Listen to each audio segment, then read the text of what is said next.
Eli Eli லாமா சபக்தானி சொன்னதும் கீழே இருந்து என்ன சொன்னாங்க? இவர் யாரை கூப்பிடுறாரு? இந்த அரை குறையா படிச்சுட்டு வந்து வியாக்கியானம் பண்ணி ஐயோ கூட்டத்தில் கூட சொல்லியிருப்போம். அது இப்படிதான் இவங்க போய் சுத்தினதும் எரிகோ. அப்ப எலிசாவை நம்ம என்ன பண்ணுவோம்? சுத்திட்டே இருக்கிறாங்க. அவன் ஏன் சுத்துறான் தெரியுமா? கொஞ்ச நேரம் சுத்துவோம், சுத்தி அவனுக்கு கண்ணு தெரியாம ஆக வேணா பாரு. உடனே எலிசா சொல்றாரு, ஆண்டவரே 17வது வசனம், கர்த்தாவே இவன் பார்க்கும்படிக்கு இவன் கண்களை திறந்தருளும் என்றான். உடனே கர்த்தர் அந்த வேலைக்காரன் கண்களை திறந்தார். இதோ எலிசாவை சுற்றிலோ அக்கினிமயமான ரதங்களால் அக்கினிமயமான ரதங்களால் குதிரைகளால் அந்த மலை நிறைந்திருப்பதை. அப்ப இதுக்கு வெளியே சுத்திட்டு இருக்கிறவங்களுக்கு உள்ள போக முடியல. உன் பக்கத்தில் 1000 விழுந்துச்சு, உன் வலது புறத்தில் 10,000 விழுந்துச்சு, ஏன் நீ விழல?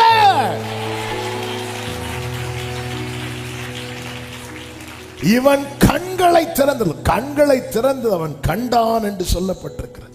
அடுத்த வசனத்தை பாருங்கள்.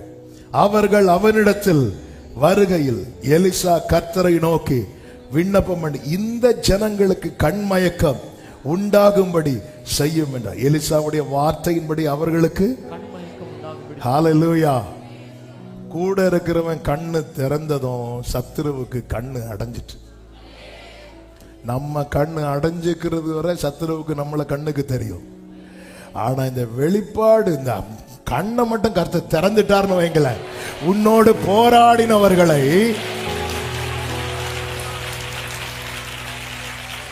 அதனாலதான் பவுல் எபேசியருக்கு எழுதும்போது சொல்ற அந்த பிரகாசம் உள்ள மனக்கண்களை அப்படி வல்லமை அறியணும். நம்ம வல்லமை அறியணும். ஆண்டவர் சும்மா சொல்லலைங்க, அநேக அடைக்கலன் குருவிகளை பார்க்கலாம் நீங்கள் விசேஷித்தவர்கள் சும்மா சொல்லல. ஹல்லேலூயா. என் தேவன் எனக்காய் எல்லாமே செய்திடுவார்.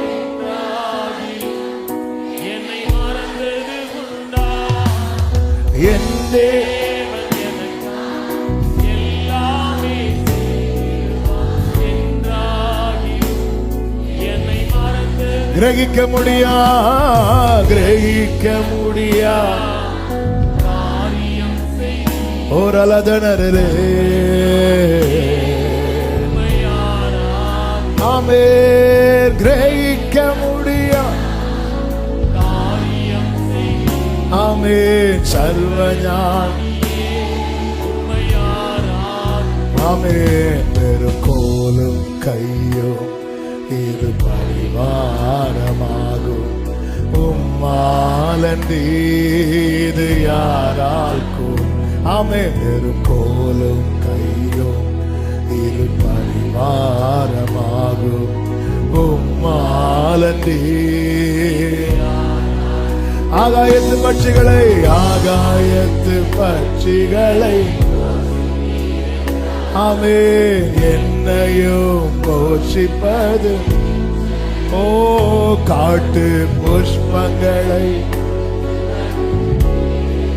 ஆமென் என்னை குறைவின்றி நடத்துவதோ. கிரகிக்க முடியா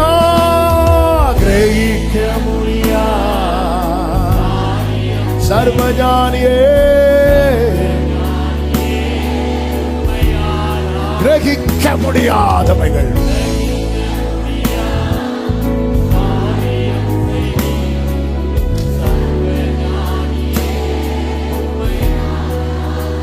ஆமே. நேரம் அதிகம் போய்விட்டது. 10 நிமிடங்களிலே அடுத்து முக்கியமான சில காரியங்களை சொல்லி நான் ஜெபிக்க விரும்புகிறேன். யோவானுக்கு இந்த வெளிப்பாடு கிடைக்க காரணம் என்னவென்று வேதம் அழகாய் சொல்லுகிறது. அவன் கர்த்தருடைய நாளிலே ஆவிக்குள்ளானேன் என்று சொல்லுகிறான். வெளிப்படுத்தல் 1:10. கர்த்தருடைய நாளிலே நான் ஆவிக்குள்ளானேன். I was in the spirit on the Lord's day. ஆவிக்குள்ளானேன் அப்படின்னா நம்முடைய மனதை, நம் எண்ணத்தை முழுவதுமாக ஆவியானவர் ஆளுகை செய்வது. இன்னும் சொல்லணும்னா மாம்ச எண்ணம் அடிக்கப்பட்டு ஆவியின் எண்ணம் ஓங்கி இருக்கிற நிலைதான் ஆவிக்குள்ளாதல். இப்படி ஆவிக்குள்ளாக காரணம் என்ன? இப்படி ஆவிக்குள்ளாகணும். அப்ப என் சிந்தை மண்டலத்தை கம்ப்ளீட்டா ஆவியானவர் தான் ஆட்கொள்ளணும். வேற வரக்கூடாது, சத்துரு உள்ள வந்துடக்கூடாது, மாம்ச எண்ணம் வரக்கூடாது. அப்போ அதான் இதுக்கு டைம் எடுக்கும். அதனாலதான் அங்க சொல்லப்பட்டிருக்கிறது கர்த்தருடைய நாளில். நான் பத்ம தீவுல விழுந்ததும் உடனே ஆவிக்குள்ளானேன்லாம் இல்ல, டைம் எடுக்கும். அதுக்கு என்ன செய்யணும்? அதனுடைய 9வது வசனத்தை நீங்கள் பார்க்கும்போது, உங்கள் சகோதரனும் இயேசு கிறிஸ்துவ நிமித்தம் வருகிற உபத்திரவத்துக்கும் அவருடைய ராஜ்யத்துக்கும் அவருடைய பொறுமைக்கும் உங்கள் உடன் பங்காளனுமாய் இருக்கிற யோவானாகிய நான் தேவ வசனத்தின் நிமித்தமும் இயேசு கிறிஸ்துவை பற்றிய சாட்சி நிமித்தமும். ஆமென். சிம்பிளா சொல்லணும்னா கிறிஸ்துவுக்கு உடன் பங்காளன், கிறிஸ்துவாகிய மணவாளனுடைய மணவாட்டியாகிய சபைக்கு உடன் பங்காளன். யோவானுடைய லைஃப் பொறுத்த வரைக்கும் சாட்சியுள்ள வாழ்க்கை, வசனம் நிறைந்த வாழ்க்கை. இந்த ரெண்டையும் எல்லாரும் சொல்லுங்க பார்க்கலாம். இந்த லைஃப் ஸ்டைல், இது நம்முடைய லைஃப் ஸ்டைல் ஆகும்போது நாமும் சொல்ல முடியும், நான் ஆவிக்குள்ளானே. சிலர் பாருங்க நல்ல வசனம் படிப்பாங்க, ஆனா வாழ்க்கையில கோட்டை விட்டுருவாங்க. இயேசு கிறிஸ்து ஒன்று சொல்லுவார் அல்லவா, உலகத்தின் அதிபதி வருகிறான், அவனுக்கு என்னிடத்தில். அதுக்கு வசனம் எவ்வளவுக்கு எவ்வளவு வசனம், வசனத்தின் நிமித்தம், சாட்சி நிமித்தம், உடன் பங்காளன். ஒவ்வொரு இது அப்படி படிச்சுட்டு போறதுக்கு இல்லை. ஒருவன் ஆவிக்குள்ளாக அவன் ஆயத்தமாக வேண்டியது அவசியம். ஆவிக்குள்ளாகும் போதுதான் வெளிப்பாடு உண்டாகிறது. ஆவிக்குள்ளாக ஆயத்தம் அவசியம். ஆயத்தம் தான் ரொம்ப முக்கியமானது. இந்த பாக்ஸிங் மேட்சுக்கெல்லாம் போகும்போது, போன முறை ஒலிம்பிக்ல நம்ம இந்தியால இருந்து போன ஒரு சகோதரி, அவங்களுக்கு எத்தனையோ கிராம் கூடிட்டுன்னு சொல்லி செமிஃபைனல்ல அவங்கள விளையாட விடாம ரிஜெக்ட் பண்ணிட்டாங்க, தகுதி இழந்துட்டாங்க. அப்போ உலக பிரகாரமாய் ஒரு காரியத்துக்கு எவ்வளவு ஆயத்தம் தேவைப்படும் போது, ஒருவன் ஆவிக்குள்ளாக வேண்டும் என்றால் அவன் எவ்வளவு, அதுக்கு தான் நம்மை ஆயத்தப்படுத்தும்படி நமக்கு கொடுக்கப்பட்டதான் கர்த்தருடைய வசனம். இந்த வசனத்தால நாம் நம்மை நிரப்பிக் கொள்ள வேண்டும். எனவேதான் இதை வாசிக்கிறவனும் இதை கேட்கிறவனும் இதை கை கொள்ளுகிறவனும் பாக்கியவான் என்று எழுது என்று சொல்லப்பட்டிருக்கிறது. எவ்வளவு வாசிக்க முடியுமோ வாசிக்கணும், எவ்வளவு கேட்க முடியுமா கேட்கணும், எவ்வளவு கேட்க வசனத்தின்படி. இது நம்ம லைஃப் ஸ்டைலையே மாற்றும். ஹல்லேலூயா. அப்படி ஆவிக்குள்ளான போது உண்மையிலே அவன் எங்கே இருக்கிறான் என்று நான் ஆரம்பத்திலே சொன்னேன், சுற்றிலும் சமுத்திரம். நான் இனி அந்த வெளிப்படுத்துற விசேஷத்துல என்னெல்லாம் சொல்லப்பட்டிருக்கிறது என்று வரவில்லை. இன்னைக்கான ரேமா கர்த்தர் பேசிக்கொண்டே இருக்கிறார், சுற்றிலும் சமுத்திரம். இனி யோவானுக்கு ஒரு லைஃப்னா இதை தாண்டி தான் யோசிக்கணும், அப்படி இல்லைன்னா பரலோகம். நார்மலாவே அப்படிதாங்க. சிலுவையில தொங்கின கள்ளர்களில் ஒருவன் என்னெல்லாமோ கேட்டு விட்டான். இன்னொருத்தன், உம்முடைய ராஜ்யத்தில் வரும்போது நீர் என்னை நினைத்தருளும், அப்படி கேட்க காரணம் என்ன? இனி இங்க ஒரு லைஃப் இல்லைன்னு அவனுக்கு தெரிஞ்சு போச்சு. இனி இல்ல, இங்க ஒரு லைஃப் இல்லை அப்படின்னு தெரிஞ்சிட்டனாலே நம்ம நார்மலா எப்படி ஜெபம் பண்ண ஆரம்பிப்போம் தெரியுமா? என்னை பரிசுத்தப்படுத்தி எடுத்துக்கொள்ளுங்க. இப்படி எத்தனை பேர் வயோதிபர்கள் ஓட்டத்தை முடிக்கும் போது, எத்தனை பேர் நம்ம சபையில் எத்தனையோ சாட்சிகளை சொல்ல முடியும். கடைசியில் ஒருத்தங்கெல்லாம் கூப்பிட்டு சொன்னாங்க, அவங்க இறக்குறதுக்கு 1 மாசத்துக்கு முன்னாடி, ஆண்டவர் என்னை ஆயத்தப்படுத்தி எடுக்கணும், அதுக்காக ஜெபம் அடிக்கோங்க அப்படின்னு. இனி நமக்கு ஒரு லைஃப் இல்லை அப்படின்னு தெரிஞ்சாலே நம்ம எல்லாமே அந்த நம்ம எண்ணங்கள் ஓட்டங்கள் எல்லாமே எதை நோக்கி இருக்கும் தெரியுமா? அவ்வளவுதான். ஆனா இனி ஒரு லைஃப் இல்லைங்கிற இடத்துல ஒருவனுக்கு லைஃப் கொடுக்க முடியுமா அப்படிங்கிற ஒரு கேள்வியோடு இருக்கும்போது தான் கர்த்தர் வெளிப்பாடை கொடுக்கிறார்.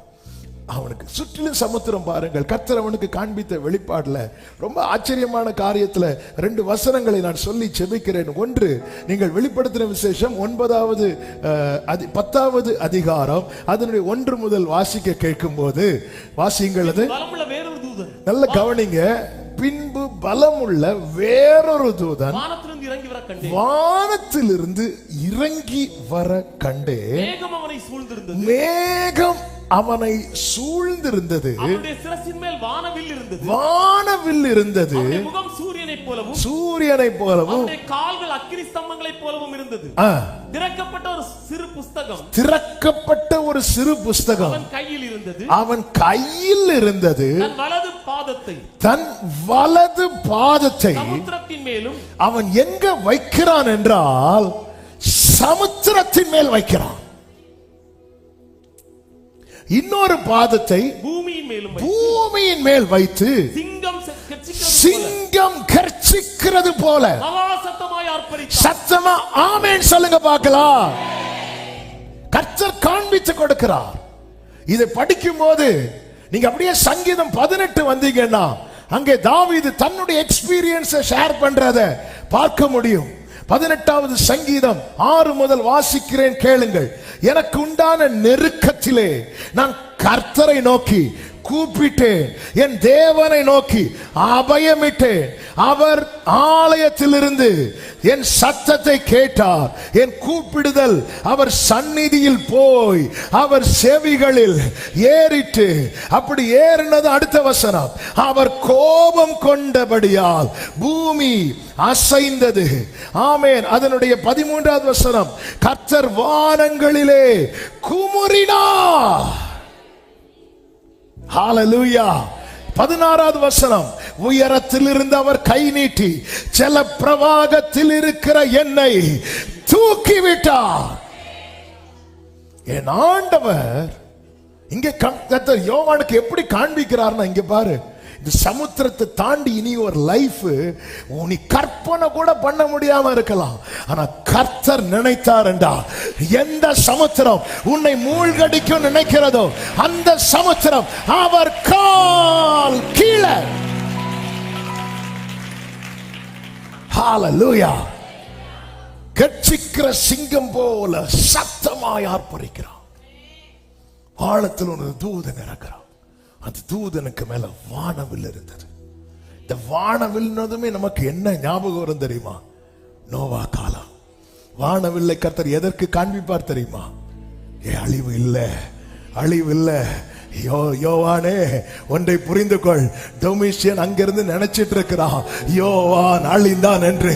பரலோகம் உனக்கு பிராமிஸ் பண்ணுகிறது, சத்துரு நினைக்கிற மாதிரி உன் முடிவு இருக்காது. சத்துரு நினைப்பது போல எல்லாருக்கும் முடிவு உண்டுங்க, எல்லாருக்கும் முடிவு உண்டு.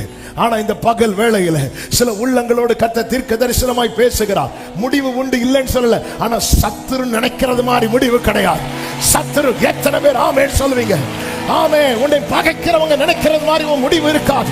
உன்னை விரோதிக்கிறவங்க நினைக்கிறது மாதிரி எத்தனை பேர் விசுவாசிக்கிறீங்க?